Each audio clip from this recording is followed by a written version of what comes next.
E no Viva Cultura de hoje você confere agora a canção Casa, da comunidade Colo de Deus.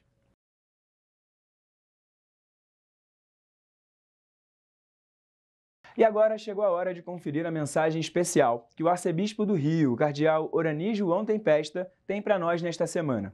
É a vez do quadro A Voz do Pastor.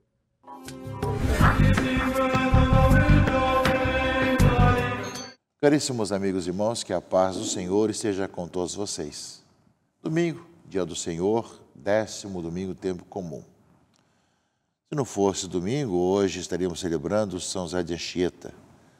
Quando vejo, leio, reflito sobre a vida de São José de Anchieta, um jovem que chega aqui nessas terras tão pouco conhecidas, longínquas lá de Portugal, e chega para ser missionário e se integra, conhece a linguagem dos indígenas, conhece as plantas, conhece as questões todas da sabedoria desse novo local e traz consigo também a cultura que ali aprendeu no velho continente, uma especial em Coimbra, com os cantos, com o teatro, enfim, essa simbiose entre as culturas aparece muito bem na vida de São José de Anchieta, que viveu intensamente sua vocação religiosa, sacerdotal, e ao mesmo tempo que teve essa presença missionária junto aos indígenas. Na nossa história temos grandes figuras, uma delas, São José de Anchieta, a quem nós hoje recordamos com muito carinho. Ele é poderoso catequista, agora como ministério instituído, mas é para todos nós, meus irmãos e irmãs, um exemplo também de cristão, de missionário, e que vai para terras longínquas, desconhecidas, e que ali realmente se relaciona com outras culturas, traz a sua contribuição e faz sua parte. Não só pela fundação das cidades, não só pelos seus escritos, mas também pelo seu exemplo. Por isso, em bom momento, ele foi canonizado pelo Papa Francisco. E é para todos nós uma oportunidade de pensarmos sobre sua vida e sua figura. Lembramos que no próximo dia 13, estaremos celebrando Santo Antônio, de Pádua ou de Lisboa, e que para nós é um dos santos juninos, o primeiro desse mês de junho, e que faz parte um pouco da nossa cultura popular, das alegrias, dos folguedos, de estar juntos com as pessoas, da comunhão entre as pessoas, é que faz muito bem as pessoas poder festejar, mas não podemos esquecer o exemplo, a vida, a história dos santos. A ocasião dos santos juninos, da ocasião de ser um momento em que a questão da colheita, no antigo continente, etc., fazia essa festa.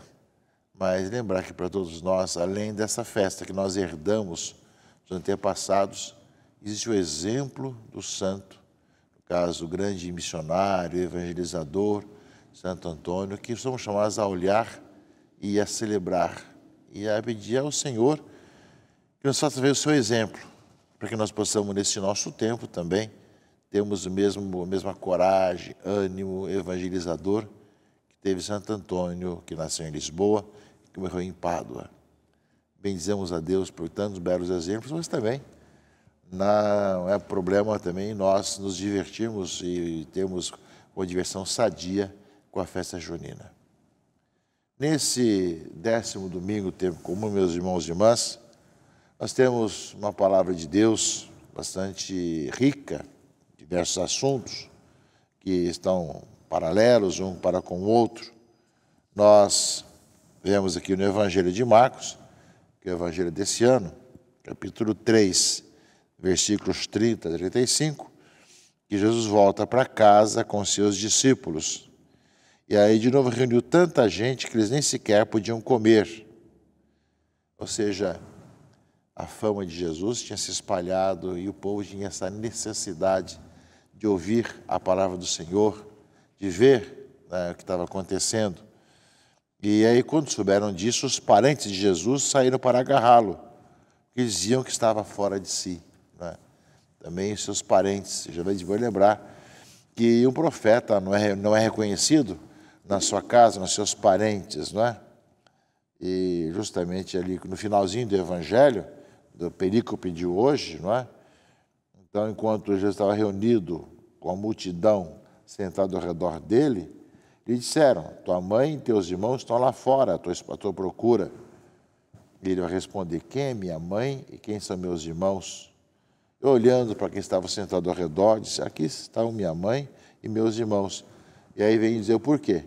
Quem faz a vontade de Deus, esse é meu irmão, minha irmã e minha mãe. Ou seja, para essa multidão, vai ensinar que ele tem um grande exemplo na sua mãe, e que vai lembrar que quem, como sua mãe, faz a vontade do Pai, está ligado, ele faz parte da sua família.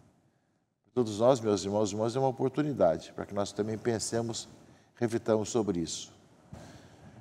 Fazer parte da família de Jesus significa que, como Maria, a mãe de Jesus, somos chamados também a fazer a vontade do Pai. Dessa forma, se imitarmos o sim de Maria, dizendo sim ao plano de Deus, também faremos parte da família de Jesus. Quem é minha mãe, quem são meus irmãos? São aqueles que fazem a vontade de Deus, a vontade do Pai que está nos céus, como fez minha mãe. Sem dúvida que essa clareza aparece no Evangelho, caríssimos irmãos e irmãs. Mas o restante do Evangelho e também da leitura do livro do Gênesis, meus irmãos e irmãs, nos fala dessas consequências do pecado, consequências da divisão, da separação, das tentações, né? Na leitura do Gênesis, justamente, fala de quando Deus chama Adão, perguntando: onde estás? Ouvi tua voz no jardim e fiquei com medo, porque estava nu e me escondi. Aparece a palavra medo, aparece o escondimento de Deus. Deus havia colocado limites ao ser humano. Mas Adão e Eva, levados pelo maligno, acabaram não aceitando o limite. Queriam ser deuses, serão como Deus. E assumiram justamente o pecado de não aceitar a sua vida humana, querer ser como deuses. E aí experimentam toda a decadência de deixar-se conduzir, deixar-se levar pelo Senhor. E aí, meus irmãos e irmãs, aparece a reflexão do Gênesis, né? Ou seja, por que isso, né? E um culpa o outro. Adão culpa Eva, Eva culpa a serpente, né? Porém, inimizade entre ti e a mulher, entre a tua descendência dela, esta te ferirá a cabeça e tu lhe ferirás o calcanhar. O descendente da mulher vai matar o mal, embora o mal está sempre aí por baixo, tentando machucar o ser humano. Essa profecia, o proto-evangelho, meus irmãos e irmãs, nós vemos que em Cristo Jesus vai ter a resposta. Cristo vai esmagar a cabeça da serpente com a sua morte e ressurreição. E cabe a nós acolher, olhando para a cruz do Senhor e encontrá-lo ressuscitado, para poder ver realmente que o mal é vencido, o pecado é perdoado, o mal é apagado. A leitura do Evangelho nos fala de vários aspectos, meus irmãos e irmãs, que tinha ali os mestres da lei, que estavam vindo de Jerusalém, diziam que estava possuído por Beelzebu, e que pelo príncipe do demônio ele expulsava os demônios, acusando Jesus, que fazia o mal por causa do demônio. E aí Jesus fala: não, se o reino está dividido contra si mesmo, não poderá manter-se, não é? Satanás se levanta contra si mesmo, se divide e não poderá sobreviver, não é? Ou seja, aparece a argumentação, dizendo que Jesus estava possuído do demônio, pois fazia isso, não é? E ele fala que quem não crê que ele possa realmente perdoar os pecados, fazer realmente o bem e crer realmente em Jesus Cristo, crer na missão dele, peca contra o Espírito Santo, né? Ou seja, não aceita jamais a conversão e o perdão, né? Por isso não tem essa conversão, né? Por isso mesmo, ele falou isso, porque ele está possuído por um espírito mau. Aparece a dureza do coração, meus irmãos e irmãs, diante de Jesus, que ensina em casa, onde aparece a família de Jesus, que está ali também vendo o que estava acontecendo, e vai dar a grande lição que sua mãe é grande e obediente à vontade do Pai.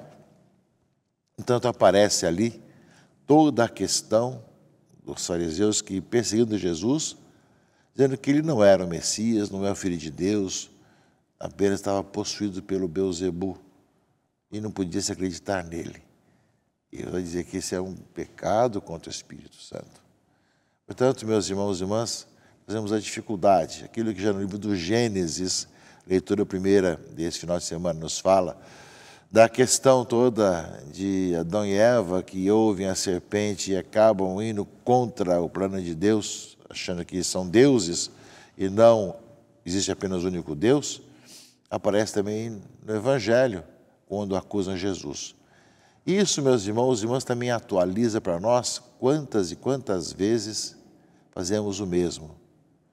Não aceitamos a nossa limitação, achamos-nos deuses e esquecemos de nos colocar na mão do Senhor.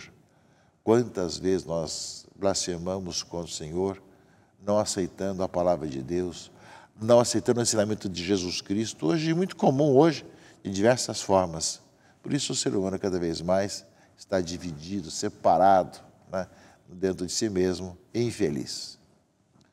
E, meus irmãos e irmãs, a segunda leitura, a carta de São Paulo aos Coríntios, né, vai lembrar a importância da fé em crer no Senhor. Eu creio, e por isso falei. Nós também cremos, e por isso falamos, certos de que aquele que ressuscitou Jesus dentre os mortos, nos ressuscitará também com Jesus, nos colocará ao seu lado, juntamente convosco. Né?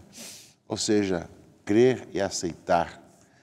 Aquele que anunciou justamente a morte e a ressurreição do Senhor. Não é? Por isso, não desanimamos, diz aqui a carta de Paulo. Mesmo se o nosso homem exterior vai se arruinando, vamos ficando velho, cheio de dores, mas o nosso homem interior, pelo contrário, vai se renovando dia a dia. Quanto mais vamos vivendo, embora a carne vá sentindo os anos pesarem, o interno, o coração do homem vai voltando-se cada vez mais para o Senhor, não é? Portanto, o volume insignificante de uma tribulação momentânea acarreta para nós uma glória eterna e incomensurável. E isso acontece, diz aqui a leitura, porque voltamos nossos olhares para as coisas invisíveis e não para as coisas visíveis. Pois o visível é passageiro, mas o invisível é eterno. De fato, sabemos que se a tenda em que moramos neste mundo for destruída, Deus nos dá uma outra morada no céu, que não é obra de mãos humanas, mas que é eterna. A palavra de Deus desse final de semana, meus irmãos e irmãs, é abundante, cheia de várias situações que nos impulsionam a ouvir a voz de Deus. Jesus volta à cidade, ali tem os seus parentes que vão procurá-lo, ele vai dizer da importância da sua mãe.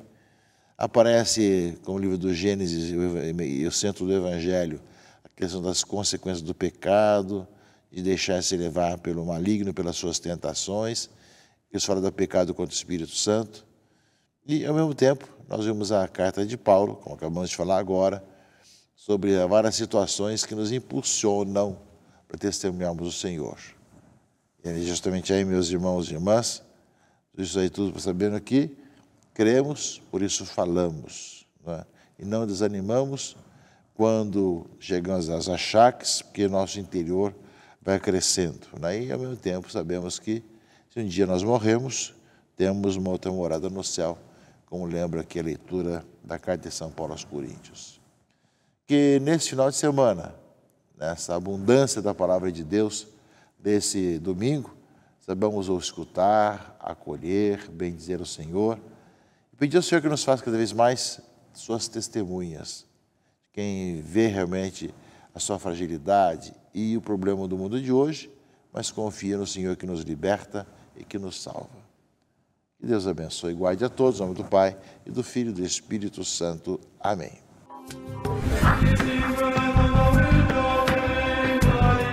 Agradeço mais uma vez pelas palavras e pelos ensinamentos de Dom Arani e aproveito para agradecer a todos vocês que nos acompanharam até aqui.